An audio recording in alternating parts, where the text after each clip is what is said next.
E aí, gente, tudo bem com vocês? Vim para fazer esse vídeo para vocês que tem um assunto um pouquinho polêmico, que é uma das perguntas que eu mais costumo receber, tanto no meu Instagram quanto nas conversas que eu tenho, que é justamente isso de o cristianismo é machista. Antes de eu começar a explicar para vocês, já curte aqui, se inscreve aqui, que eu tô quase com 1000 inscritos já, então dá essa força aí para nós. Mas, continuando, essas perguntas são muito constantes. Se a Bíblia é a favor dos direitos das mulheres, se Deus se importa com as mulheres, se existe igualdade de valor colocada por Deus entre homens e mulheres. Então, esse vídeo é um vídeo que eu gostaria de ter assistido alguns anos atrás, quando eu me converti, quando eu tinha essas dúvidas e eu tive que procurar todas as respostas sozinhas. Então, eu tô aqui para facilitar a vida de vocês com essas respostas, ok? Então, vamos lá. Começando então do começo, literalmente do começo, em Gênesis 2 a gente tem o relato da criação do ser humano, né? E aqui nós vemos que Deus cria o homem e a mulher à sua imagem e à sua semelhança, conforme a narrativa de Gênesis 2, em que a Trindade está conversando e Deus diz, façamos o homem, né, conforme a imagem, conforme a nossa semelhança, homem e mulher os criou. Então nós vemos que na criação não há diferença entre o homem e a mulher. Além de dizer que Deus criou o homem e a mulher conforme a sua imagem e semelhança, a Bíblia também narra que Deus primeiro faz o homem e depois a mulher. E daí Deus, quando vai criar a mulher, diz assim: não é bom que o homem esteja só, então farei alguém que o auxilie e o corresponda. A palavra auxiliadora é uma coisa que muito incomoda muitas mulheres nessa questão de papéis que a Bíblia coloca, mas é muito importante dizer que a palavra auxiliador, no caso para mulher auxiliadora, é uma das palavras que mais são usadas para descrever Deus do que a própria mulher. A palavra auxiliador vem do hebraico, da palavra ezer, que quer literalmente dizer aquele que ajuda. Então é muito importante a gente entender que o homem e a mulher são criados com o mesmo valor diante de Deus, mas com características diferentes. Porque Deus é uma trindade, né? Pai, Filho e Espírito Santo, e Deus tem muitas características. Então ele coloca alguma dessas características no homem e algumas outras características dele mesmo na mulher, com a intenção de que ambos se completem, certo? Não tem nenhuma lógica a gente pensar que alguém que está em posição de auxiliar outra pessoa é inferior a essa pessoa. É impossível alguém que sabe menos, alguém que seja literalmente inferior a você, te auxiliar de alguma forma. Então, Eva ter sido criada como um auxílio a Adão mostra as habilidades, as capacidades que Deus colocou na mulher. Depois que Deus cria o homem, ele vai criar a mulher. Quando Deus entrega Eva para Adão, Adão diz: essa sim é osso dos meus ossos e carne da minha carne. Ninguém diz isso sobre alguém que pensa ser inferior a si mesmo, né? Tem um teólogo que diz que Eva ter sido tirada na narrativa bíblica da costela de Adão mostra justamente alguém que deveria estar ao lado, né? Não atrás nem à frente, mas ali em igualdade. Eu acho essa analogia muito legal. As leis de Deus também, que são colocadas por Moisés no Velho Testamento, mostram a ampla oportunidade que as mulheres tinham em relação ao crescimento espiritual, né? Elas nunca foram privadas de aprender. Então, uma prova disso são alguns versículos, por exemplo, em Josué 8, fala que não houve palavra alguma de tudo que Moisés tinha ordenado que não tenha sido lido diante da congregação, diante dos homens, das mulheres e das crianças, por exemplo. Ou também Neemias, que é um texto que eu acho bastante interessante sobre isso, que diz que Moisés levou a lei perante tanto homens quanto mulheres e diante de todos aqueles que fossem suficientemente inteligentes para compreender o que estava sendo dito, inclusive forasteiros, estrangeiros, mesmo pessoas que eram fora da comunidade de Israel. Então as mulheres, mesmo no Antigo Testamento, nunca foram privadas de aprender a palavra, de receber a lei de Deus. E no Novo Testamento isso também não muda. Em Atos 2, por exemplo, quando está falando sobre o Pentecostes, né, sobre a vinda do Espírito Santo, fala que havia lá tanto homens quanto mulheres que receberam o Espírito Santo. Inclusive, Atos 2 também fala sobre o cumprimento da palavra de Joel, em que Deus diz: os seus filhos e as suas filhas profetizarão, e os seus filhos e as suas filhas terão sonhos, né? Então a Bíblia é clara de que tanto homens quanto mulheres receberam de Deus a mesma porção de dons espirituais, a mesma porção de frutos do Espírito, que não há diferença para Deus de dar a um homem ou a uma mulher um dom de profecia, por exemplo. O Espírito Santo não faz acepção de pessoas nesse sentido, isso fica claro no Pentecostes. Em Romanos, Paulo também vai citar algumas mulheres que trabalharam arduamente para fazer se levantar a igreja de Deus, a igreja primitiva, né? Por exemplo, em Romanos 16, ele está escrevendo para a igreja que recebam Fibe, sugerindo que ela trabalhava muito para Deus e que ela fosse bem recebida. Também falava de Trifena e Trifosa, e falavam que elas eram mulheres que trabalhavam arduamente no Senhor. Ou seja, aqui a gente consegue ver que as mulheres estavam trabalhando ativamente na igreja. Também tem outras declarações que colocam mulheres como sendo pessoas que estavam financiando a obra da igreja, né? Então tem mulheres ali durante toda a narrativa do Novo Testamento também. Eu acho muito interessante, voltando para o Antigo Testamento, a passagem de Provérbios 31, que está falando sobre a mulher virtuosa. Então ali a gente vê várias coisas que essa mulher fazia. Então, por exemplo, vou dar alguns exemplos para vocês. Tem partes que falam assim: ela faz peças de roupa e vende. Ela vê uma propriedade, analisa uma propriedade e a adquire. Então ali está falando de uma mulher que trabalha, de uma mulher que compra, de uma mulher que vende, né? Isso é muito interessante, porque às vezes as pessoas têm a ideia de que as mulheres não podiam trabalhar. Eu recebi essa pergunta no meu Instagram não tem muito tempo. Falava assim: por que a Bíblia proíbe as mulheres de trabalhar? A Bíblia não proíbe as mulheres de trabalhar. O problema é que a gente tem uma ideia hoje, que vem do movimento feminista, de que o trabalho é um direito, mas o trabalho sempre foi uma necessidade e não um direito. As mulheres pobres, as mulheres que precisaram, sempre trabalharam. A mulher nunca foi privada de trabalhar. O que é importante ser dito, só para poder vocês entenderem melhor essa questão de como isso funcionava, depois da queda do ser humano, né? Depois que eles pecam, comendo o fruto do bem e do mal, todo mundo conhece essa narrativa, Deus castiga tanto o homem quanto a mulher. O castigo do homem, Deus diz: você vai trabalhar e do suor do seu rosto você comerá, você e a sua família, todos os dias da sua vida. O castigo da mulher é sentir dor ao dar luz a filhos. Então o trabalho não é um presente, o trabalho não é um grande parque de diversões do qual as mulheres eram privadas. O trabalho é duro, o trabalho é cansativo. Então sempre que as mulheres ao longo da história não precisavam trabalhar, elas estavam sendo poupadas do trabalho, não oprimidas, né? E isso é muito claro na Bíblia. Então, nesse tipo de contexto mostra como as mulheres trabalhavam quando era necessário. Também quero deixar claro que o que eu estou dizendo aqui é: o cristianismo, a Bíblia, a palavra de Deus, jamais proibiu que as mulheres trabalhassem. Eu não estou dizendo que nenhum marido, que nenhum homem, que nenhuma pessoa, nenhuma instituição nunca privou ou oprimiu as mulheres. Que fique muito claro isso. O que eu estou dizendo é que a Bíblia não proíbe, jamais proibiu as mulheres de trabalhar. Vou deixar aqui para vocês alguns dos versículos que mostram esse direito, né, essa habilidade que as mulheres tinham de trabalhar, que é narrado em Provérbios 31.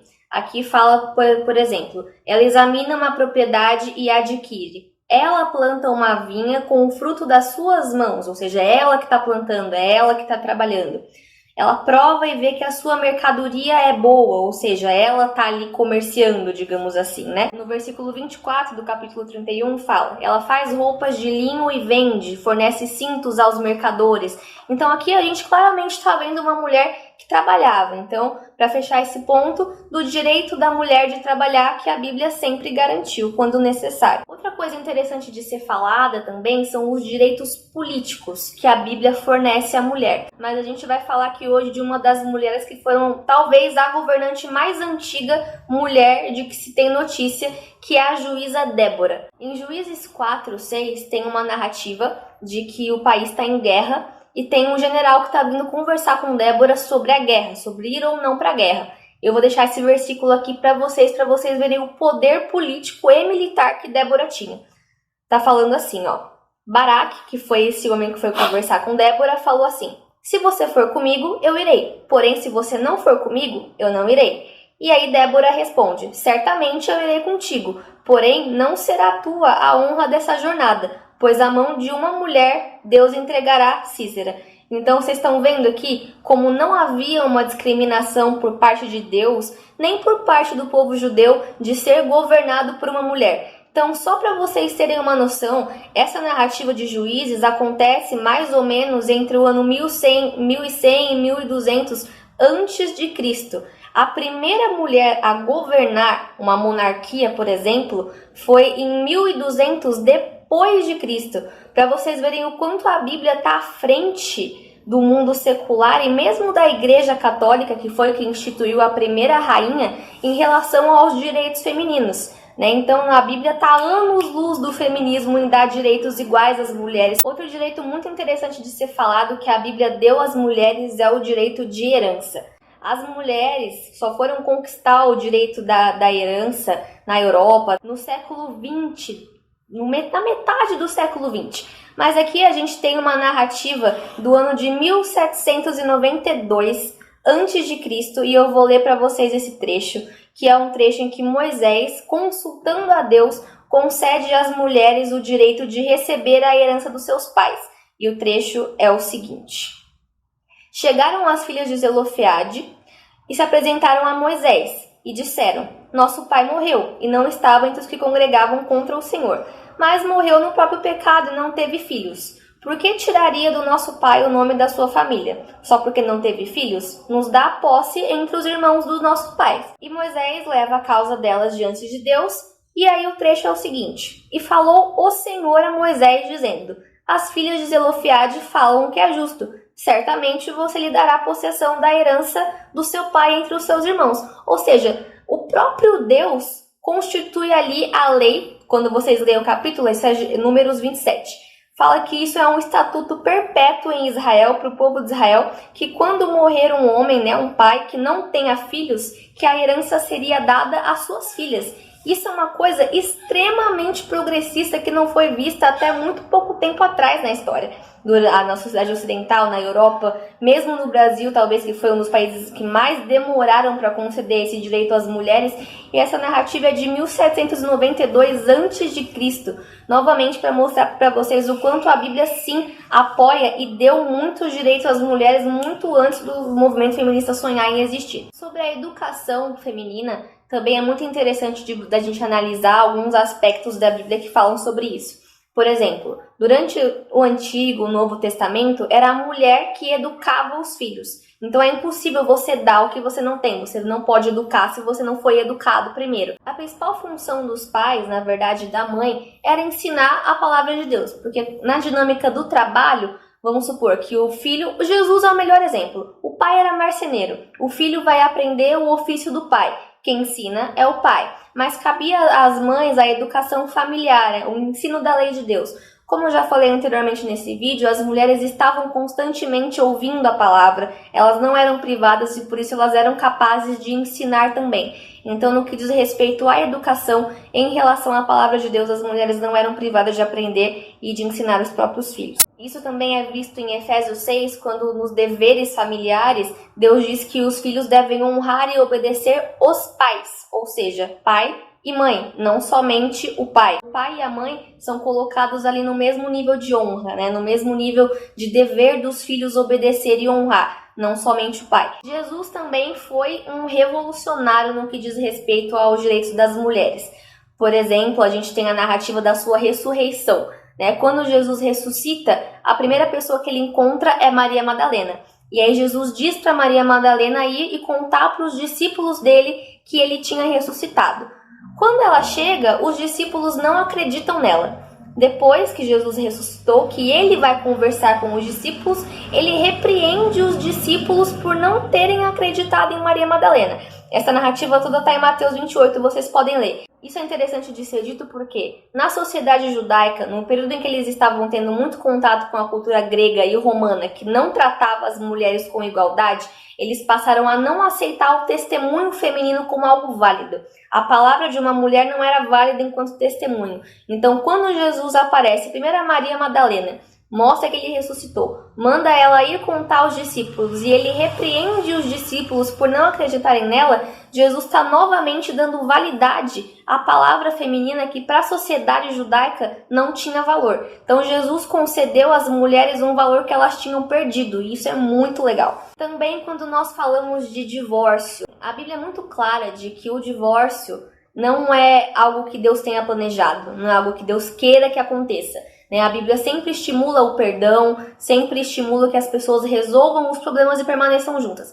Mas Jesus diz que por causa da dureza do nosso coração é permitido pela lei de Deus o divórcio. Então Jesus vai falar sobre alguns casos em que o divórcio é permitido. Então, como por exemplo o adultério, ou quando um dos cônjuges não cristãos abandona aquele que é cristão, ou em casos de agressão, em todos esses casos, o direito ao divórcio é dado não só ao homem, mas à mulher também. É importante dizer isso porque o direito do divórcio concedido às mulheres é uma coisa recente à nossa história, né? Mas que já data da Bíblia, da época da lei de Moisés, da época do Novo Testamento também. As mulheres já tinham sido concedidas, tanto por Moisés quanto por Jesus, o direito de se divorciar nesses casos, ainda que em alguns desses casos não fosse lícito se casar novamente, mas o direito ao divórcio estava lá. Então existe uma igualdade como nunca vista naquele momento da história em relação à lei judaico-cristã. Vocês podem ler lá depois.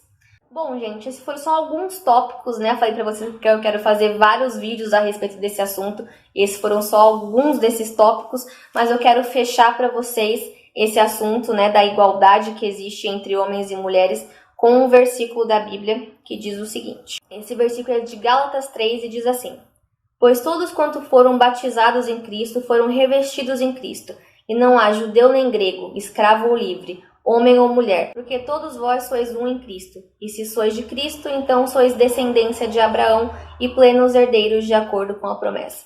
Então, tanto homens quanto mulheres, nós temos a mesma graça de Deus, nós temos o mesmo dom da salvação, da graça gratuita, da herança que Deus deixou diante de nós, né? O amor de Deus é igual, tanto para homens quanto para mulheres, nós temos o mesmo valor.